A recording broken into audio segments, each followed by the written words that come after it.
Times news channel देखे आप सभी दर्शकों का बहुत बहुत स्वागत है। मैं हूं रमनदीप कौर। इस वक्त की बड़ी खबर आ रही है प्रयागराज से। क्या है पूरा मामला, देखने के लिए बने रहिए हमारे साथ। संगम नगरी प्रयागराज, इस वक्त की बड़ी खबर आ रही है प्रयागराज से, जहां अटाले हिंसा में आरोपी एमआईएम जिला अध्यक्ष शाह आलम, सपा नेता फजल खान व उमर खालिद व जिशान रहमानी व आशीष मित्तल पर इन पाँचों लोग पर बढ़ेगा इनाम।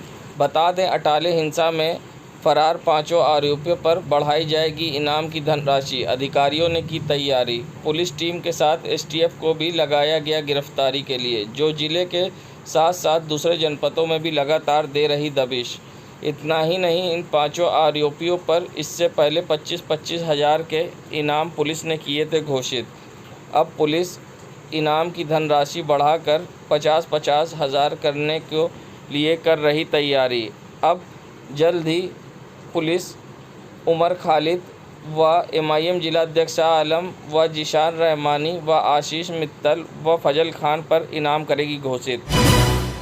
संगम नगरी प्रयागराज में जहां मनोकामना मंदिर पहुंचे मंत्री नंदी ने रुद्राभिषेक से पहले मंदिर का तैयारी के जायजे का निरीक्षण किया। बता दें, हर साल 12 जुलाई को मंत्री नंदी द्वारा मनाया जाता है पुनर्प्राप्त जन्म दिवस, जहां पर हर साल मंत्री नंदी मनोकामना मंदिर में पूजा अर्चना करते हैं और रुद्राभिषेक करते हैं, क्योंकि मंत्री नंदी की इस मंदिर में आस्था है कि उनको इस मंदिर के ही द्वारा मनोकामना पूरी हुई थी और जिससे उनको पुनर्जन्म प्राप्त हुआ था। मंत्री नंदी पर बम रिमोट से हमला किया गया था।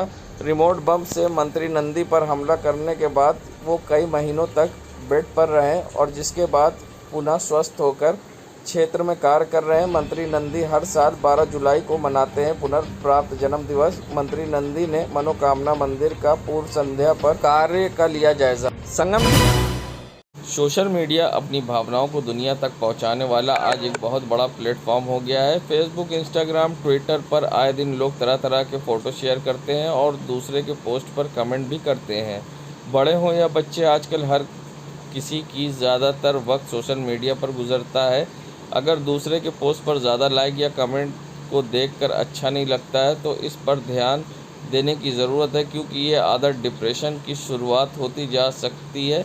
बता दें, जहां लोग अक्सर दूसरे कमेंट पर देखकर चिंतित हो जाते हैं कि उनकी पोस्ट पर कमेंट लाइक क्यों नहीं बढ़ रहे हैं, ऐसे में लोग डिप्रेशन की ओर बढ़ते चले जाते हैं। ऐसे में क्या कुछ कहना है इस पूरे मामले पर डॉक्टर राकेश पासवान का कि किस तरह से करें बचाव और किस तरह से ये समस्या उत्पन्न होती है, आइए सुनाते हैं आपको। इंस्टाग्राम, फेसबुक, व्हाट्सएप या कोई भी प्लेटफॉर्म, जैसे पहले टिकटॉक हुआ करता था, इस प्रकार के बहुत सारे प्लेटफॉर्म हैं जिस पे लोग रील बना करके डालते हैं।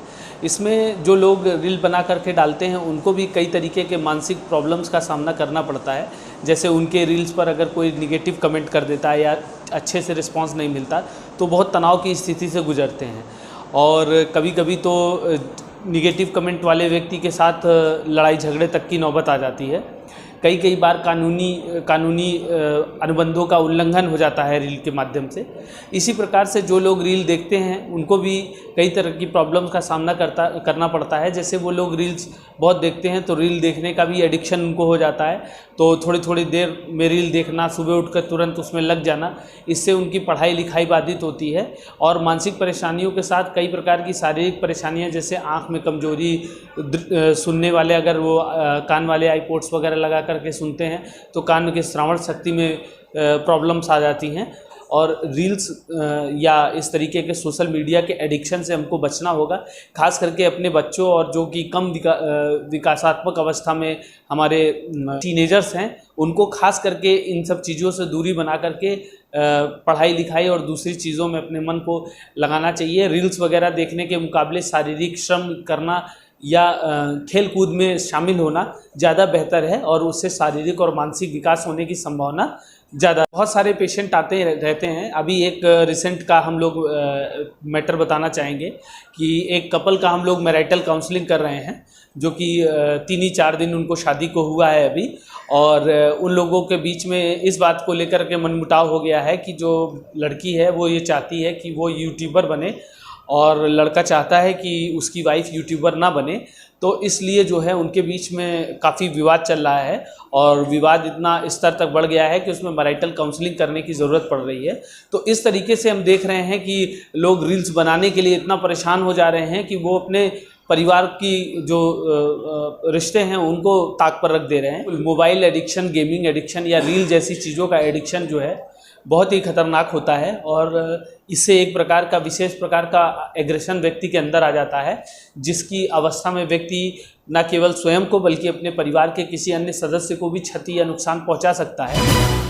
संगम नगरी प्रयागराज जहां उर्वा ब्लॉक के प्राथमिक विद्यालय ओनोर में एक छात्र से बर्बर पिटाई का मामला सामने आया है, जहां तैनात एक शिक्षिका ने छात्र को पहले जमकर पीटा। जब उसका गुस्सा नहीं थमा तो उसने बच्चे के मुंह में डंडा डाल दिया, जिससे छात्र के गंभीर रूप से घायल हो गया है। ओनोर गांव की निवासी 7 वर्षीय अंकित कुमार प्रजापति कक्षा 2 का छात्र है। उसी विद्यालय में रोशनी मिश्रा सहायक अध्यापिका के पद पर तैनात है। रोशनी ने अंकित से पहाड़ा सुनाने को कहा। जब वे नहीं सुना पाया तो उससे पहले थप्पड़ मारना शुरू किया। मार कर उसे अधमरा कर दिया। इतने में ही जब गुस्सा नहीं शांत हुआ तो उसने बच्चे के मुंह में डंडा डाल दिया।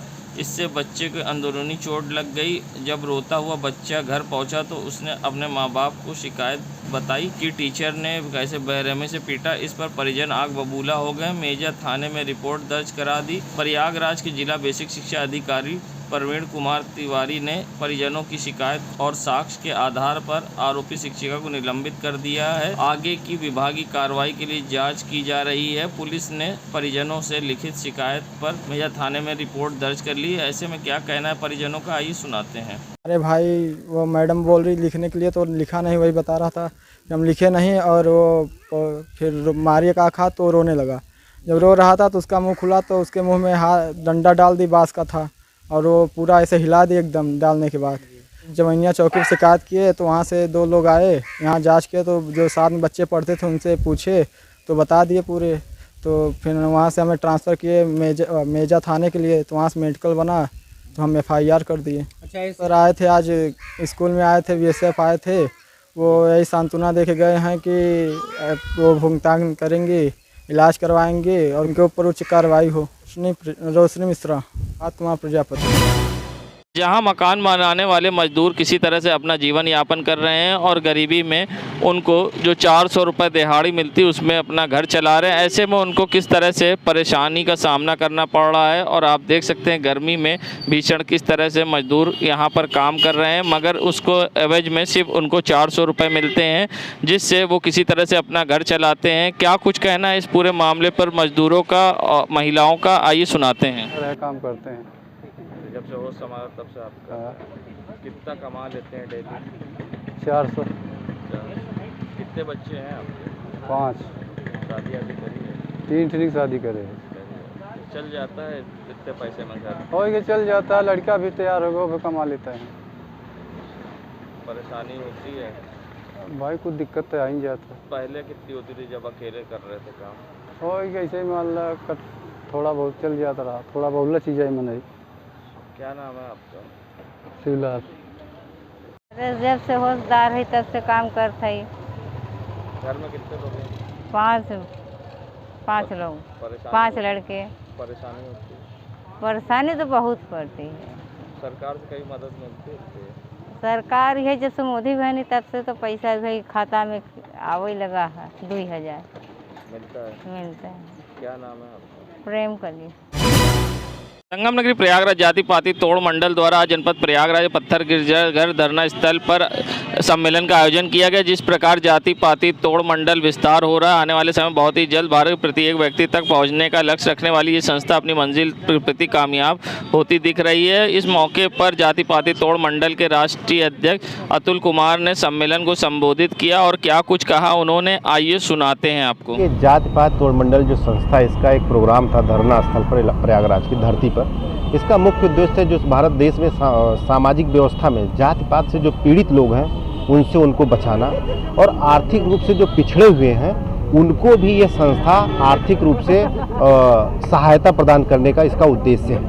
विभिन्न प्रकार की जातिगत समस्याएं जो लोगों के पास आती हैं और उसका कोई निराकरण नहीं होता, यह संगठन उनके लिए तत्पर खड़ा हुआ है।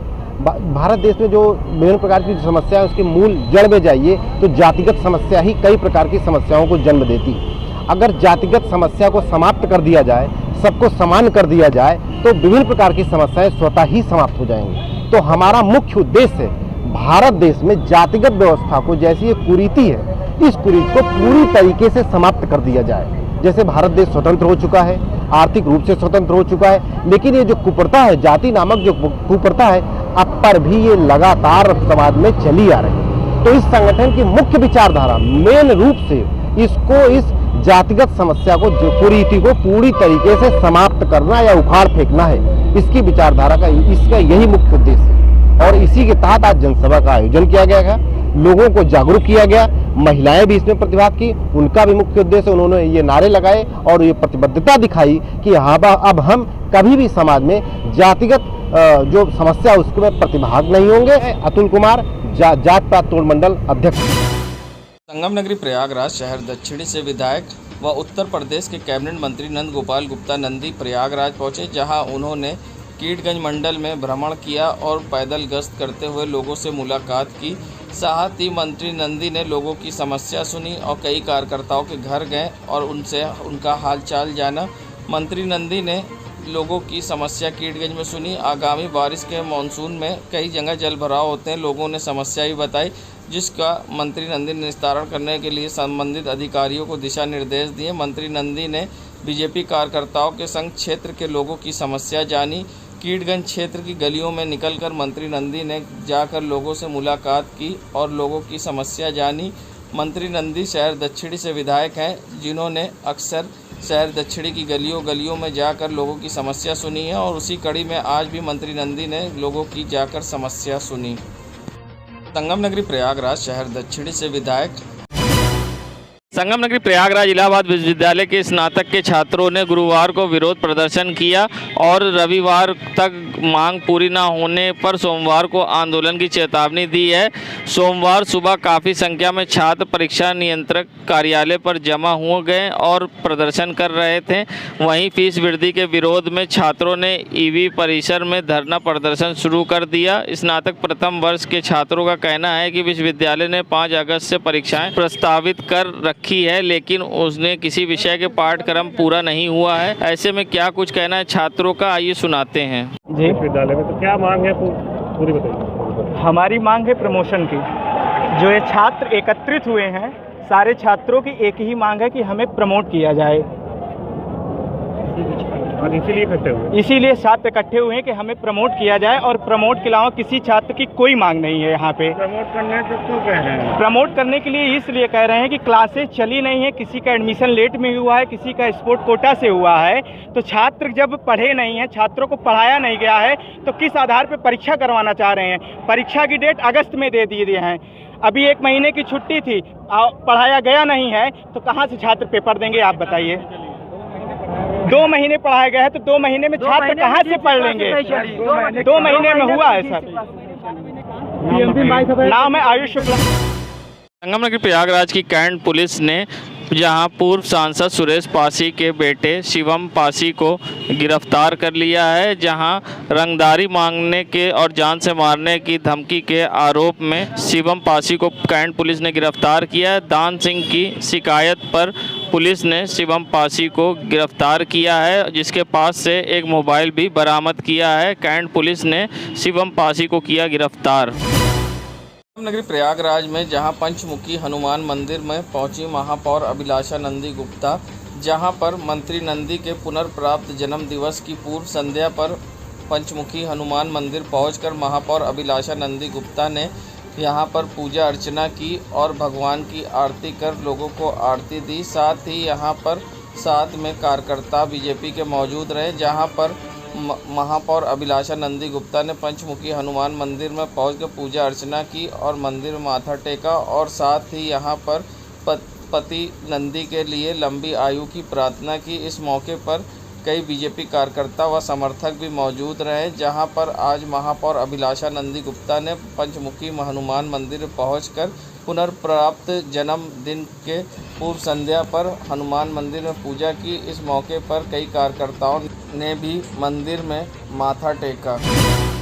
प्रयागराज में आज पीडीए द्वारा अवैध अतिक्रमण के खिलाफ अभियान चलाया गया, जहां शास्त्री ब्रिज से लेकर अंधावा तक पीडीए ने कार्रवाई की है। पीडीए के बुलडोज़र ने जगह जगह अवैध अतिक्रमण को हटवाया है, जहां पार्कों में लगाए गए कई दुकानदारों के बोर्डों को भी पीडीए ने आज हटवाया है। साथ ही कई जगहों पर लोगों द्वारा अतिक्रमण करके रह रहे लोगों को हटाया है और साथ ही कई जगह बुलडोज़र द्वारा कार्रवाई लगातार की गई है। बता दें, पीडीए ने आज झूसी क्षेत्र के कई जगहों पर बुलडोज़र के साथ आला अधिकारी पहुंचे थे, जहां पर अवैध अतिक्रमण के खिलाफ कार्रवाई की गई है। बता दें, सावन का महीना है और कांवड़ यात्रा को देखते हुए ये कार्रवाई की गई है, जहां पर झूसी क्षेत्र में सड़कों किनारे किए गए अवैध अतिक्रमण को पीडीए ने हटवाया है, तो पार्कों से भी पीडीए ने अवैध अतिक्रमण हटाया है। बड़ी कार्रवाई पीडीए ने आज झूसी में की है, जहाँ शास्त्री ब्रिज से लेकर अंधावा नगरी प्रयागराज, जहां पीडीए द्वारा डिवाइडर में पौधे लगाए गए थे और कई पौधे सूखकर खराब हो गए थे, जिसके बाद डिवाइडर में लगे पौधे सूखने के बाद पीडीए ने फिर से एक बार पहल की है और पौधों को लगाना शुरू कर दिया गया है। डिवाइडर के बीचों बीच आज कई जगहों पर पीडीए यानी प्रयागराज विकास प्राधिकरण द्वारा पौधे लगाने का कार्य शुरू कराया गया। ऐसे में मजदूरों द्वारा डिवाइडर की मट्टियों को खोदकर फिर से उसको सही करते हुए पौधे लगाने का कार्य शुरू किया गया, जिसमें हज़ारों पौधे आज लगाए जाएंगे। बता दें, जहां पहले भी लाखों रुपए से पौधे लगाए गए थे और सूखकर खराब हो गए थे देखभाल ना होने से, फिर से पीडीए के द्वारा अब पौधे लगाए जा रहे हैं। मगर अब देखना ये होगा कि इसका किस तरह से पीडीए द्वारा ख्याल किया जाएगा कि फिर से ये पौधे खराब ना हो और सूखे ना, और जिससे फिर से एक बार डिवाइडर में हरियाली रहे। अब देखना ये है कि पीडीए इस पर किस तरह से कार्य करेगी, ये देखने वाली बात।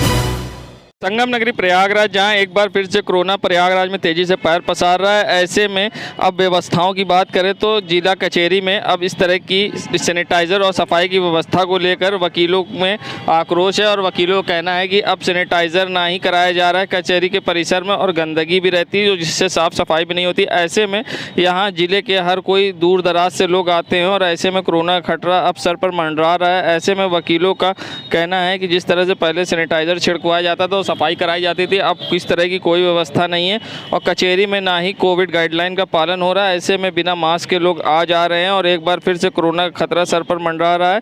अब देखना इस पर यह कि नगर निगम और जिला प्रशासन द्वारा किस तरह से सैनिटाइज़र का छिड़काव और सफाई की कार्रवाई की जाएगी, अब ये तो देखने वाली बात होगी। मगर कचहरी में जगह जगह गंदगी के अंबार दिखाई दिए और लोग बिना मास्क के आते जाते दिखाई दिए। ऐसे में क्या कुछ कहना है अधिवक्ता का, आइए सुनाते हैं आपको। कचहरी में कोई व्यवस्था नहीं है, ना कोई सफाई है। आप लोग देख रहे हैं कि यहाँ सभी गंदगी, न झाड़ू तक नहीं लगता और सैनिटाइजर और ये सब कराने की बातें अलग है। यहाँ तो बहुत खतरा है, यहाँ तो गंदगी है, वकील की सीट पे गंदगी है, कोर्ट में लोग गंदगी है, जहाँ पान थूका जा रहा है वहाँ नहीं कोई दवा का छिड़काव है, कोई व्यवस्था है, कोई कोरोना गाइडलाइन का यहाँ कोई पालन नहीं है। संगम नगरी प्रयागराज ये नज़ारा है सिविल लाइन के पॉश इलाके का, जहां कहने को तो स्मार्ट सिटी है मगर हकीकत अब सामने है, क्योंकि यहां की स्ट्रीट लाइटें शोपीस बनी है और अक्सर लोगों को परेशानी का सामना करना पड़ता है, चाहे वो स्ट्रीट लैम्प लगे हों या फिर स्ट्रीट लाइट सिर्फ शोपीस बनी है। नगर निगम द्वारा इन पर ध्यान नहीं दिया जाता है। कई बार तो दिन में स्ट्रीट लाइट जलती दिखाई देती मगर रात होते ही शोपीस बन जाती है। नज़ारा है नवाब यूसुफ रोड का, जहां पर स्ट्रीट लाइट बंद पड़ी है और सड़कों पर अंधकार छाया है। ऐसे में कभी भी बड़ी दुर्घटना हो सकती है। बता दें, नवाब यूसुफ रोड पर लगी स्ट्रीट लाइट अब शोपीस बनकर रह गई है। ऐसे में लोग परेशान होते हैं। क्या कहना है लोगों का, आइए सुनाते हैं आपको। स्ट्रीट लाइट जो बंद है, कितनी परेशानी होती है आप लोग को? यहाँ पे हमेशा मैं आता हूँ, देखता हूँ कि स्ट्रीट लाइट हमेशा बंद रहती है, बहुत परेशानी होती है यहाँ पे। क्या नाम है आपका? मेरा प्रथम भाई। देश दुनिया की खबरों के लिए world media times news channel को सब्सक्राइब करें।